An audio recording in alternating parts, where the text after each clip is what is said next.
Interpersonal communication के हवाले से एक्सियम्स ऑफ इंटरपर्सनल कम्युनिकेशन भी आपने पढ़े, तफसील भी बयान की गई कि इंटरपर्सनल कम्युनिकेशन वो होती है जहाँ पर लोग एक दूसरे के साथ बात करते हैं जो एक दूसरे को जानते हैं या उनका किसी न किसी तरह से यूनिक किस्म का रिलेशनशिप है। तो हम देखते हैं कि इसके कौन कौन से कंपोनेंट होते हैं। तो देखिए, कंपोनेंट ऑफ इंटरपर्सनल कम्युनिकेशन ये हमारा टॉपिक है। The topic is component of interpersonal communication. So this one is our topic आज का हमारा ये है। बात करते हैं इसके ऊपर। सबसे पहले इंटरपर्सनल कम्युनिकेशन की डेफिनेशन जो हम पहले भी पढ़ चुके हैं, दोबारा पढ़ा देते हैं कि interpersonal communication is an exchange of information between two or more people. It is also an area of research seeks to understand how humans use verbal and non-verbal clues to accomplish number of personal and relational goals. तो ये वो communication जिसके अंदर इंसान एक दूसरे से ताल्लुक़ रखता है एज अ यूनिक इंडिविजुअल, उसके साथ कम्युनिकेट करता है। जर्नली स्पोकन लैंग्वेज आती है इसके अंदर, और हम ये कहते हैं कि एक यूनिक रिलेशनशिप की तकमील के लिए हम एक दूसरे के साथ बात करते हैं। इसे हम इंटरपर्सनल कम्युनिकेशन कहते हैं। आज के दौर में जितने भी चार्टर्ड अकाउंटेंट हैं, बड़े बड़े मैनेजर हैं, उनके अंदर इंटरपर्सनल कम्युनिकेशन को बहुत इंपॉर्टेंट समझा जाता है कि वो जो बात कहना चाहते हैं उसे आसानी से कन्वे कर सकें, अपनी बात लोगों को समझा सकें ताकि वो अपने मकासद को आसानी हासिल कर सकें। इस मकसद के पेश नज़र इंटरपर्सनल कम्युनिकेशन को आना और समझना ज़रूरी है। इसलिए हमारा कोर्स ये समझता है, या हमारे कोर्स का सेटर ये समझता है कि इस हवाले से कोई भी एस्पेक्ट मिसिंग नहीं होना चाहिए। आल्दो कि हमने एक्सियम्स ऑफ इंटरपर्सनल कम्युनिकेशन पढ़ा दिए, फिर भी हम चाहते हैं कि इसके हवाले से आपको जो है इसके कंपोनेंट भी समझाएं। इसके इम्पॉर्टेंट कंपोनेंट में सबसे पहला कंपोनेंट है इसका सोर्स। ठीक है, सोर्स वो है जो मैसेज भेज रहा है, सोर्स वो है जो मैसेज भेज रहा है, और उसको हम कहते हैं ये मैसेज का डिकोडर है, डिज़ाइनर है, सेंडर है। ये सोर्स है जहाँ से मैसेज चला है, जिस ब्रेन से मैसेज आया है। तो ये हमारा सोर्स है, ये हमारा सेंडर है जिसने मैसेज भेजा है, और दूसरी तरफ रिसीवर है जिसको ये मैसेज पहुँचा है। तो रिसीवर वो है जो मैसेज रिसीव कर रहा है। तो इंटरपर्सनल कम्युनिकेशन में दोनों का होना ज़रूरी है, वो बंदा जो मैसेज भेज रहा है और वो बंदा जो मैसेज रिसीव कर रहा है। तो डैट में बी इंडिविजुअल 1-to-1 और 1-to-many भी हो सकता है, लेकिन याद रहे कि इंटरपर्सनल कम्युनिकेशन में हम ये कहते हैं कि communication must be two way. Communication must be two way, ये बड़ी अहम बात है। Communication must be two way. Therefore हम पब्लिक स्पीच को इंटरपर्सनल कम्युनिकेशन का हिस्सा नहीं समझते। तो public speech is not an interpersonal communication.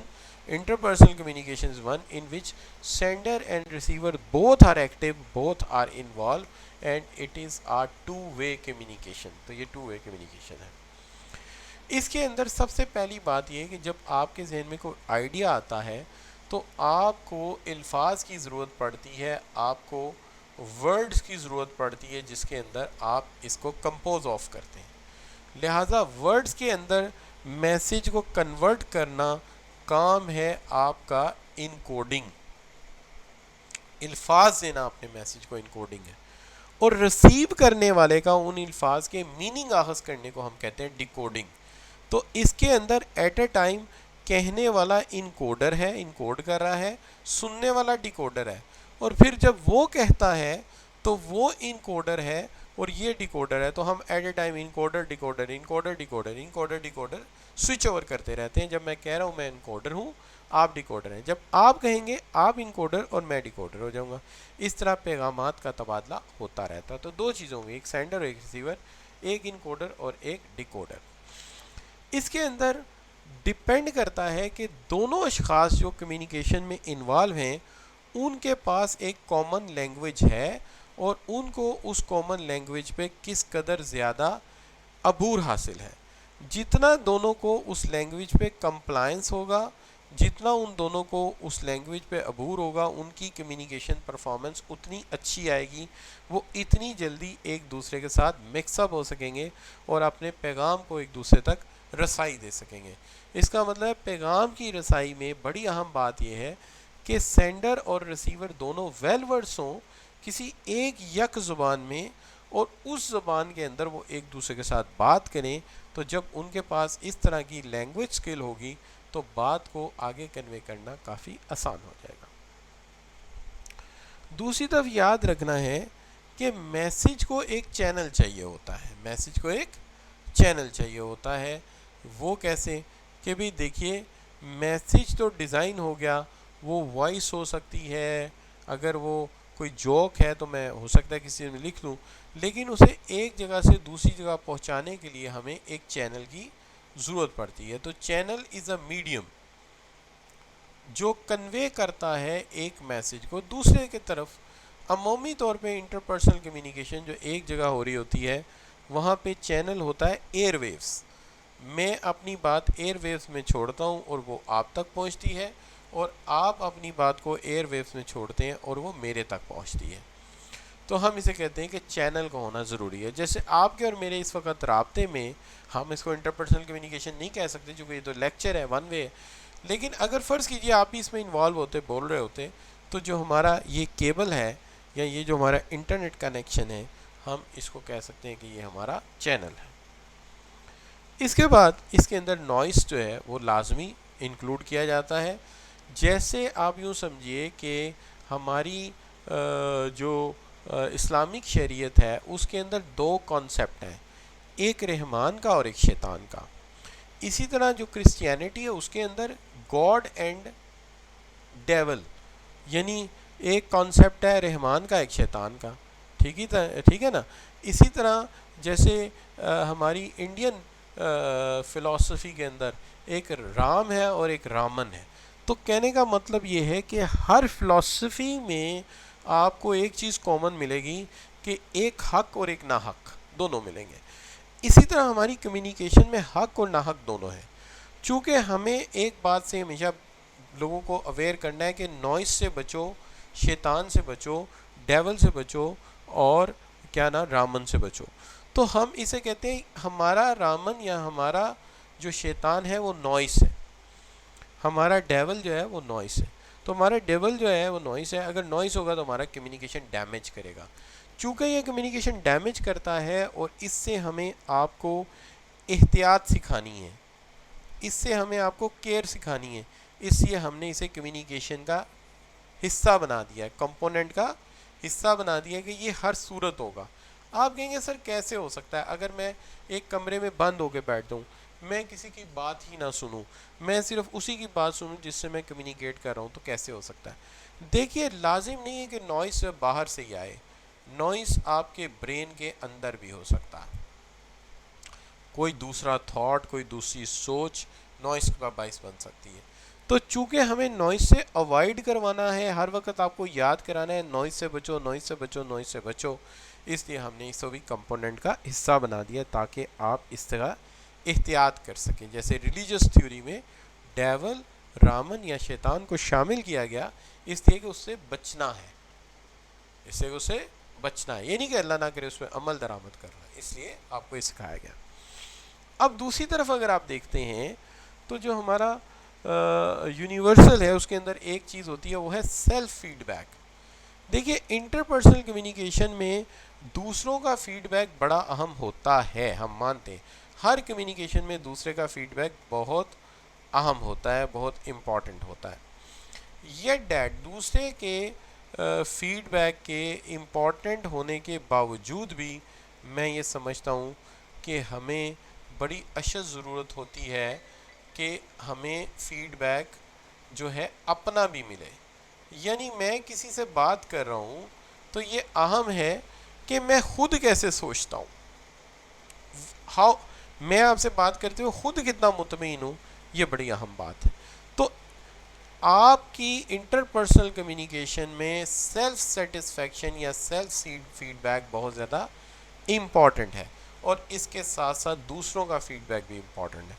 ठीक है, आल दो कि हम इसको अगर इंटरपर्सनल कम्युनिकेशन कहें तो मैं जब किसी से बात कर रहा हूँ तो एक बात तो आएगी कि यार मैं इनसे बात करके क्या सीख रहा हूँ, मुझे क्या हासिल हो रहा है, और दूसरी बात ये उनको भी फीडबैक कीजिए वो क्या सोचते हैं।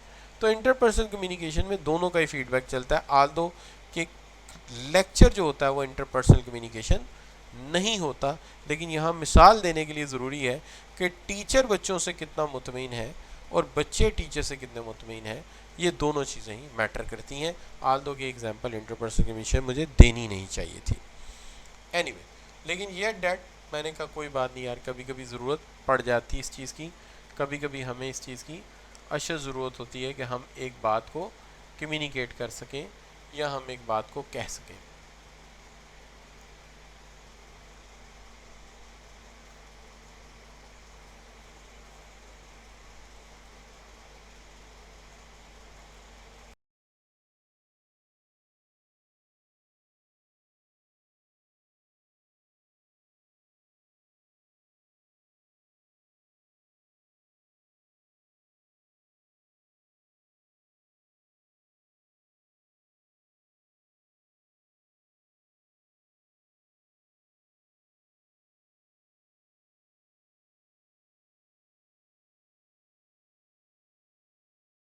यहाँ पर जो हम बात कर रहे हैं, जो भी बात कर रहे हैं, यहाँ पर हमें एग्जाम्पल नहीं देनी चाहिए थी आपको जो है क्लासरूम की।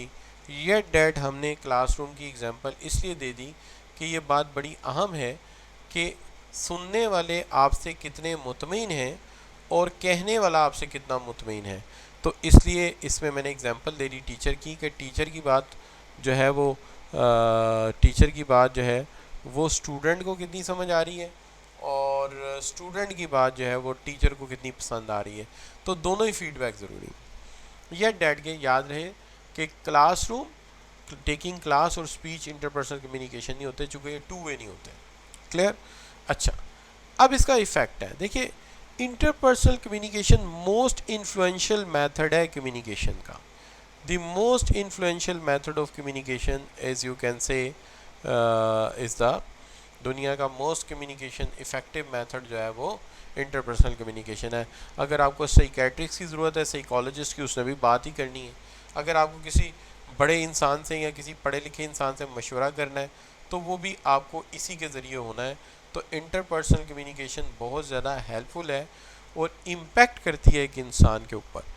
यही इसीलिए तो घर वाले परेशान हो जाते हैं जब आपकी दोस्ती किसी गली के गंदे से लड़के से होती है, तो घर वाले परेशान हो जाते हैं कि लो भाई अब हमारा जो क्या नाम लेते हैं बच्चा है, क्या कह सकते हैं, तलहा, या बच्चा है तारिक, तो उन्हें फिक्र पड़ जाती कि यार तारिक कहीं बिगड़ ना जाए। आजकल गली के लड़कों में खड़ा होता है हसीब जो है वो कहीं बिगड़ ना जाए, पता लगा किसी बदमाश के साथ बातें बूतें करता है, आजकल पंप एक्शन चलाने की तैयारियां हो रही। तो घर वाले परेशान हो गए, चूँकि बुरी कंपनी में रह के इंसान बुरा बनता है और अच्छी कंपनी में रह के अच्छा बनता है। तो इसका इफ़ेक्ट भी बहुत ज़्यादा आता है। देखिए एक बात तो लाजिम है कि आप मेरी बात तब सुनेंगे जब मैं आपकी रिस्पेक्ट करूँगा, तो रिस्पेक्ट हमेशा अर्न की जाती है। तो इंटरपर्सनल कम्युनिकेशन में एथिक्स का बड़ा अहम रोल है। अगर आप एथिक्स को फॉलो नहीं करेंगे, आप नाशाइस्ता किस्म की बातें करेंगे, आप जो है वो गैर अखलाकी बातें करेंगे, तो आपकी बात कोई भी नहीं सुनेगा। कम्युनिकेशन में हमेशा असूल है give respect and earn respect, give respect and get respect. तो लिहाजा आपको एथिकली बात करना होगी, आपको अखलाक के ज़मरे में रहना होगा, फिर ही बात बनेगी। अब इसके अंदर ये भी मैटर करता है कि आप बात किस कॉन्टेक्स्ट में कर रहे हैं।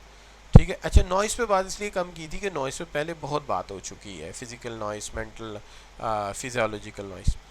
अच्छा अब कॉन्टेक्स्ट बहुत मैटर करता है। देखिए कॉन्टेक्स्ट में सबसे पहले तो फिजिकल इन्वायरमेंट है। आप सोचिए कि 2 मिनट के लिए सोचिए कि आपने सीए कर लिया है और आपकी शादी हो गई, ठीक है जी, या फ़र्ज़ कर लीजिए मेरी शादी हो गई। अच्छा तो मेरी शादी हो गई है, फ़र्ज़ कर लीजिए। अब मैटर करता है कि मैं अपनी वाइफ के पास किचन में जाता हूँ और जाके शदीद गर्मी के मौसम में उससे जा कहता हूँ कि ज़रा मुझे जो है वो सेमियाँ पका के खिलाए या मुझे मुतंजन पका के खिलाए। तो ज़ाहिर है ऐसा ही रिस्पॉन्स आएगा। एक तो गर्मी, उसने अभी तो करेले पकाए हैं और आप उसे जाके कह रहे हैं कि जनाब दोबारा से फिर जो है वो बेचारी काम पे जुट जाए और आपके लिए जो है वो खीर पकाए, तो फिर यही होगा। या वो बेचारी ब्यूटी पार्लर में बैठी है और वहाँ बैठे आप उससे पूछ रहे हैं कि जनाब कंप्यूटर के कागज़ कहाँ पड़े हुए हैं, तो ज़ाहिरा आपको यहाँ पे भी गरम गरम सुननी पड़ेंगी और यहाँ पे भी आपको गरम गरम सुननी पड़ेंगी। वजह, आप गलत मौके पे गलत बात कर रहे हैं, या वो अपने ऑफिस में बैठी है और उस वक्त उसे कोई असाइनमेंट देनी है और आप उससे पूछ रहे हैं कि मेरी नीले रंग की शर्ट के ऊपर जो काली टाई लगाई थी वो कहाँ पे है, तो अल्टीमेटली आपको फिर भी गर्मा गर्म बातें सुनना पड़ेगी। अब ये बातें कहाँ हो सकती हैं? वो हो सकती हैं जब वो रिलैक्स हैं, रात के वक्त आप डिनर पे गए हैं, वहाँ बैठ के आप बात कर रहे हैं, वहाँ पे जाके आप जो बात करेंगे तो बात सुनी भी जाएगी, उसे रिस्पॉन्ड भी किया जाएगा। ठीक होगी बात? तो मैं इस तरफ हो जाता हूँ ताकि आपको ये तस्वीर पूरी नज़र आ जाए। तो माहौल मैटर करता है कि आप किस माहौल में बात कर रहे हैं।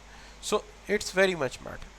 अच्छा, फिर इसके अंदर ये भी ताल्लुक़ है कि सोशल या साइकोलॉजिकल रिलेशनशिप भी मैटर करता है।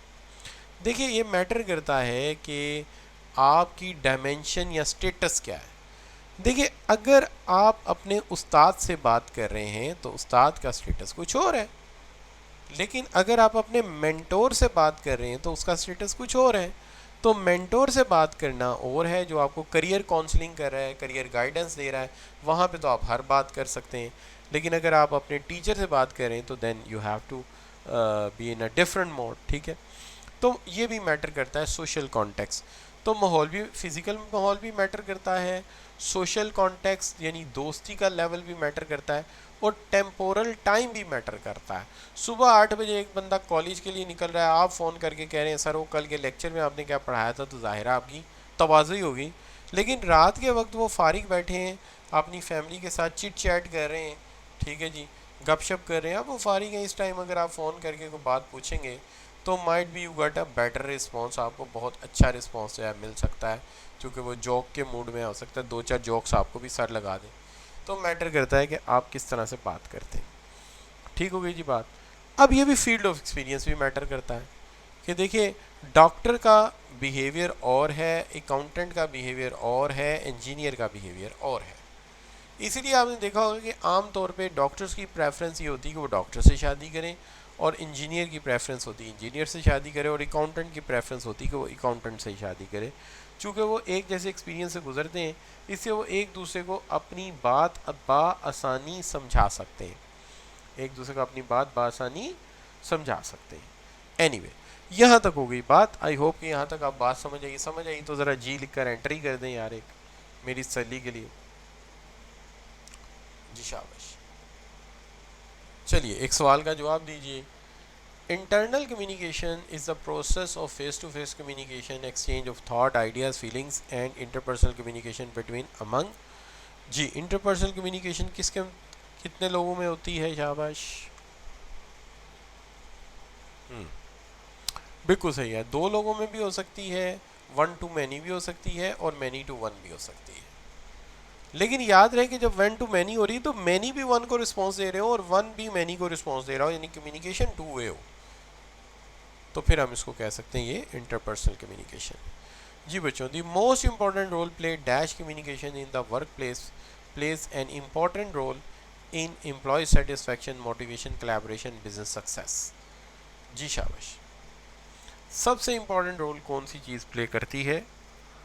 शाबाश, आपकी ज़िंदगी की कामयाबी में, तो वो आपकी इंटरपर्सनल कम्युनिकेशन है। ये बहुत ज़्यादा रोल प्ले करती है आपके करियर की कामयाबी में। Question 3, understand one another very well, agree with each other as in performance, interpersonal communication is based on the both sides realize should speak. जी, डी। क्या डी? क्यों? कि सेम लैंग्वेज हो, अंडरस्टैंड करें कॉन्टेक्स्ट को, और उसके साथ साथ इफ़ेक्टिव इनकोडिंग और डिकोडिंग कर सकते हो, तो इंटरपर्सनल कम्युनिकेशन बहुत अच्छी हो सकती है। अच्छा बच्चों, problem influence on effective communication. The problem influences on effective communication influences the interpretation of conversation while often look over. This problem can have profound impact on our perception of both perception of with others and our analysis of our own communication proficiency. जी शाबाश। What you choose? You choose communication noise. जो main problem है influence करने का एक दूसरे के ऊपर, उसमें से वो हो सकता है कम्युनिकेशन नॉइस। ठीक है जी। And communication, that effective communication interpretation in conversation to cover the problem have profound in the impact on the both perception and other analysis of communication proficiency। तो communication noise यहाँ पे आएगा perfectly। अच्छा बच्चों, receiver are not just passive absorbers of message, they receive the message and respond to this। response of receiver to the sender message is called, शाबाश, क्या कहा जा सकता है इसे? इसे आप कह सकते हैं this is the feedback. Retaliation तो आमतौर पे लड़ाई में होता है, रिएक्शन भी लड़ाई में होता है, और इनकाउंटर भी इसी तरह की टर्म होती है। ठीक हो गया बच्चों जी। There are 10 components of interpersonal communication which are not interpersonal component of it. जो कंपोनेंट नहीं है इसमें से, कौन सा कंपोनेंट नहीं है? शाबाश, which one is not the component? So Noor Fatima कहती हैं परसेप्शन और एटीट्यूड इसके अंदर नहीं था। बिल्कुल सही है, परसेप्शन और एटीट्यूड इसमें नहीं था। कॉम्पिटेंस था, इनकोडिंग था, कंप्लायंस था। परसेप्शन और एटीट्यूड तो इसके अंदर मौजूद ही नहीं था। क्यों भाई हनान वासिफ, कोई मैंने पढ़ाया कोई परसेप्शन एंड एटीट्यूड इसके अंदर? वो तो मैंने पढ़ाया ही नहीं कंपोनेंट। ठीक हो गया। So D is the correct answer. तो यहाँ पे आज के लेक्चर को हम वाइंड अप कर देते हैं। इंशाल्लाह आपसे मुलाकात होगी, प्रॉबेबली संडे को एक मेकअप क्लास रख लेते हैं, उस दिन आपसे मुलाकात कर लेते हैं। क्या ख्याल है?